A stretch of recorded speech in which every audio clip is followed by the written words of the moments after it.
दो गर्भवती परियां।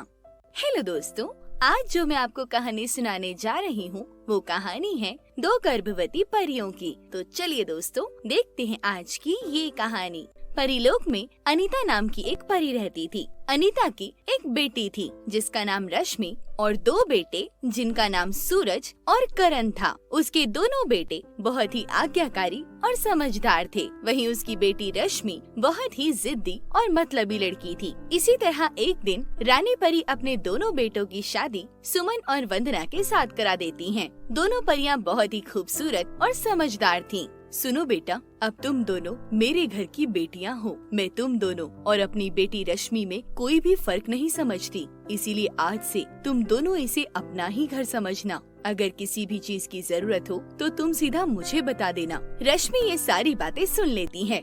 माँ, इस घर की बेटी सिर्फ मैं हूँ, ये दोनों इस घर की बहुएं हैं, इसीलिए आप मेरी तुलना इनके साथ मत कीजिए। अरे नहीं बेटा, तुम ये बातें ना सोचा करो। मैं जल्द ही तुम्हारे लिए भी एक अच्छा सा लड़का ढूंढ दूंगी और तुम्हें भी खुशी खुशी अपने घर से विदा कर दूंगी। रश्मि ये सुनकर बहुत गुस्सा हो जाती है। माँ, मैं शादी नहीं करने वाली। मैं भी इन दोनों भाइयों की तरह इस राज्य में बराबर की हकदार हूँ और इन दोनों से कई ज्यादा समझदार हूँ और शक्तिशाली भी हूँ। इतना कहकर गुस्से में रश्मि वहाँ से चली जाती है। रानी परी अपनी दोनों बहुओं के लिए अच्छे अच्छे कपड़े और गिफ्ट लाया करती थी, लेकिन रश्मि ये देखकर हमेशा चिढ़ती ही रहती थी। ये दोनों जब से राजमहल में आई हैं, तब से मेरी माँ मेरी अहमियत तो बिल्कुल ही भूल गई हैं। मुझे कुछ भी करके इन दोनों को इस राज्य से बाहर करना होगा। इन दोनों के पीछे पीछे मेरे प्यारे दोनों भाई भी यहाँ से चुपचाप चले जाएंगे। उसके बाद मैं इस राज्य की अकेली रानी बनूंगी। फिर सब कुछ वैसा ही होगा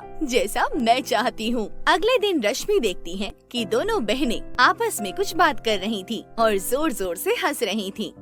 तुम दोनों को जितना खुश होना है अभी हो लो। कुछ दिनों बाद मैं तुम दोनों को राजमहल से बाहर फेंकवा दूंगी। उसके बाद रश्मि नाटक करके रोने लगती है। तभी उसकी माँ रानी परी उसके पास आती है। अरे रश्मि बेटा, क्या हुआ? तुम रो क्यों रही हो? यदि मैं आपसे कुछ भी बात कहूँगी तो आप मेरे ऊपर विश्वास नहीं करेंगी माँ। नहीं नहीं बेटा, बताओ मुझे क्या बात है। आज उन दोनों बहुओं को मैंने बात करते हुए सुना। वो आपके बारे में बहुत ही गलत बोल रही थी। कह रही थी कि जब ये बुढ़िया मर जाएगी तब उसके बाद इस परीलोक की रानी हम बन जाएंगे और पूरे परीलोक पर राज करेंगे। बिटिया, उन्हें जो बोलना है बोलने दो। तुम ज्यादा मत सोचा करो, सिर्फ अपने काम पर ध्यान दिया करो बेटा। इतना कहकर रानी परी वहाँ से चली जाती है। हे भगवान, माँ ने तो मेरा सारा प्लान खराब कर दिया। उन्हें तो मेरी किसी भी बात से कोई फर्क ही नहीं पड़ता। लगता है मुझे कुछ और करना होगा। कुछ भी करके मैं इन दोनों को राजमहल से बाहर निकलवा दूंगी, उसके बाद ही दम लूंगी। अगले दिन रश्मि रानी के गले का हार अपनी माँ के कमरे से निकालकर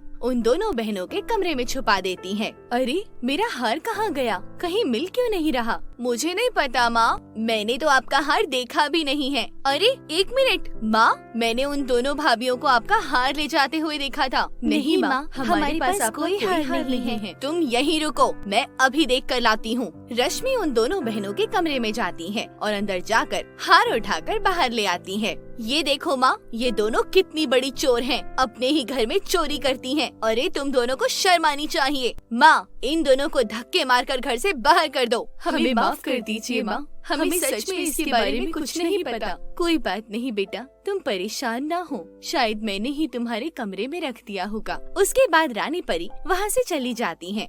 यार, ये माँ उन दोनों को कुछ कहती क्यों नहीं? अगर ऐसे ही चलता रहा तो मेरी जगह इस राजमहल की रानी ये बन जाएंगी। मुझे जल्द ही कुछ करना होगा। कुछ दिनों बाद वो दोनों बहनें प्रेग्नेंट हो जाती हैं। जब ये बात रानी परी को पता चलती है तो रानी परी बहुत खुश हो जाती हैं। वहीं रश्मि ये बात सुनकर बहुत परेशान हो जाती है। हे भगवान, अब तो माँ इन दोनों बहनों को कभी भी घर से नहीं निकालेगी। अब क्या करूँ मैं? अगले दिन, अरे माँ, नानी का फोन आया था। वो बोल रही थी कि उनकी तबीयत बहुत ज्यादा खराब है। आप एक काम कीजिए, उनसे मिलने चले जाइए। पता नहीं नानी कब चली जाएं। रश्मि, ये तुम कैसी बातें कर रही हो बेटा? तुम्हारी नानी को कुछ भी नहीं होगा। मैं आज ही उनसे मिलकर आती हूँ। तुम अपनी दोनों भाभियों का और इस परीलोक का अच्छे से ख्याल रखना और मुझे सारी बातें फोन पर बताती रहना। अरे माँ, आप बिल्कुल चिंता मत करो, मैं यहाँ का बहुत अच्छे से ख्याल रखूंगी। उसके बाद रानी परी वहाँ से चली जाती है। रश्मि अपनी शक्तियों से रानी परी का रूप ले लेती है और दोनों बहनों के पास जाती हैं। अरे तुम दोनों यहाँ क्या कर रही हो? चलो जल्दी से आओ और घर का सारा काम करो। लेकिन माँ, घर में सभी दासियाँ बहुत अच्छे से काम कर रही हैं, फिर हमें काम करने की क्या जरूरत है माँ? मैंने सभी नौकरों को और दासियों को छुट्टी दे दी है। अब इस राजमहल का काम आज से तुम दोनों करोगी। लेकिन माँ, हम तो प्रेग्नेंट हैं, हम काम कैसे कर सकती हैं माँ? मेरे सामने ज्यादा बहस मत करो। मैंने जो कह दिया सो कह दिया। चुपचाप उठो और राजमहल के काम में लग जाओ, नहीं तो तुम दोनों को महल से बाहर कर दिया जाएगा। उसके बाद दोनों बहनें अपने अपने काम में लग जाती हैं। सारे दिन काम करने के बाद वो रानी से खाना मांगने जाती हैं। रानी माँ, हमें बहुत भूख लगी है माँ, थोड़ा सा खाना दे दीजिए। खा खा कर तुम लोग इतनी मोटी हो गई हो, आज से तुम दोनों कम खाना खाओगी। और हाँ, महल में पानी की सप्लाई कट चुकी है, इसीलिए पानी लेने आज से तुम दोनों कुएं पर जाओगी और महल की सारी टंकियां भरना तुम्हारी जिम्मेदारी है। दोनों बहनें मटका उठाकर कुएं से पानी भरने जाती हैं। वहाँ उन दोनों को बहुत सारी परियां मिलती हैं। अरे तुम दोनों तो प्रेग्नेंट हो, मैं कब से देख रही हूँ। तुम दोनों कितनी देर से पानी ले जा रही हो? दरअसल रानी माँ ने हमें पानी की टंकी भरने के लिए कहा है। क्या? रानी माँ ने?